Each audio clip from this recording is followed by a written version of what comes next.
मैं तो सोच सोच के परेशान हो गई हूँ, अब क्या करूँ। अरे क्या हुआ छोटी, क्यों परेशान बैठी हो?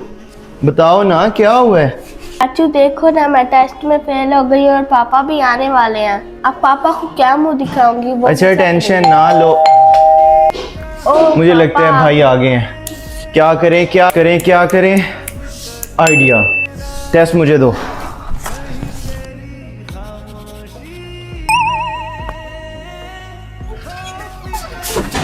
भाई आ गया। हुरैन आ गई? बेटा कैसी हो? आज तो तुम्हारा टेस्ट था ना, कैसा हुआ टेस्ट?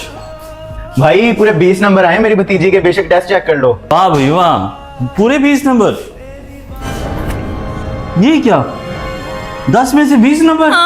10 में से 20 नंबर क्या चाचू, ये क्या कर दिया? दोनों ने मिलके मुझे चूना लगा दिया।